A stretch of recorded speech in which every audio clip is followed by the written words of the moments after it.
தமிழ்நாட்டில் இயக்கப்படும் ஆம்னி பேருந்துகளின் வெளிமாநில பதிவெண்களை தமிழக பதிவெண்களாக மாற்ற வரும் 17ஆம் தேதி வரை அவகாசம் வழங்கப்பட்டுள்ளது. சென்னை, கோவை உள்ளிட்ட நகரங்களிலிருந்து தமிழகத்தின் பல்வேறு நகரங்களுக்கும் வெளிமாநிலங்களுக்கும் ஆம்னி பேருந்துகள் இயக்கப்படுகின்றன. இவற்றில் அதிகமான பேருந்துகள் புதுச்சேரி, நாகாலாந்து மாநில பதிவெண்களுடன் இயக்கப்படுவதால் தமிழ்நாடு அரசுக்கு பல கோடி ரூபாய் இழப்பு ஏற்படுகிறது. இந்த பேருந்துகளின் வெளிமாநில பதிவெண்களை தமிழ்நாடு பதிவெண்களாக மாற்ற வேண்டும் என்று கூறிய தமிழ்நாடு அரசு 3 முறை அவகாசம் அளித்தது. இது தொடர்பாக சென்னையில் செய்தியாளர்களிடம் பேசிய போக்குவரத்துத்துறை அமைச்சர் சிவசங்கர், ஆம்னி பேருந்துகளின் வெளிமாநில பதிவெண்களை மாற்றுவதற்கான காலக்கெடு முடிவடைவதால் அதன் பிறகு உரிய நடவடிக்கை எடுக்கப்படும் என்று கூறினார்.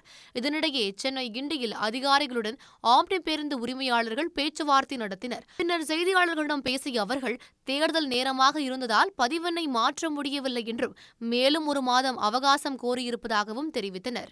சாதாரண ஒரு பேருந்துக்கு பதிவு பண்ணுறதுக்கு 1 மாதத்துக்கு மேலே காலம். தமிழகத்தில் அப்போ படுக்கை வசதி உள்ள பேருந்துகள் இல்லாதனால வெளிமாநிலத்தில் பதிவு பண்ணி இங்கே சாலை வரி செலுத்தி தான் இயக்கணும்.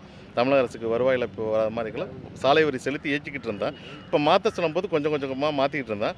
இருந்து நிறைய மாற்றிருக்கேன். அரசு கொடுத்த காலம் நிறைய பேருந்துகள் மாற்றிருக்கேன். கொஞ்சம் பேருந்துகள் மாற்ற முடியலை. அந்த பேருந்துகளை தான் கூடுதலாக அந்த 4 நாள் காலவாசம் கொடுத்துருக்காங்க. செவ்வாய்க்கிழமை காலையிலேருந்து நாங்கள் இயக்கிறது வெளிமாநில பேருந்துகள் கொண்ட பேருந்துகள் இயக்கிறதில்ல. அதுங்க தமிழகத்துக்கு மறுபதிவு செய்து இயக்கிறோம்னு சொல்லியிருக்கோம். அரசுக்கு நன்றியை தெரிவிச்சுக்கோம்.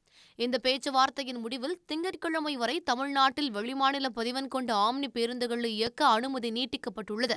செவ்வாய்க்கிழமை முதல் வெளிமாநில ஆம்னி பேருந்துகளை தமிழ்நாட்டில் இயக்குவதற்கு அனுமதி இல்லை. மீறி இயக்கினால் வட்டார போக்குவரத்து அலுவலர்கள் மூலம் அந்த பேருந்துகள் சிறைபிடிக்கப்படும் என்று போக்குவரத்துத்துறை சார்பில் தெரிவிக்கப்பட்டுள்ளது. உடனுக்குடன் செய்திகளை தெரிந்து கொள்ள சன் நியூஸ் பெல் ஐகானை கிளிக் பண்ணுங்க.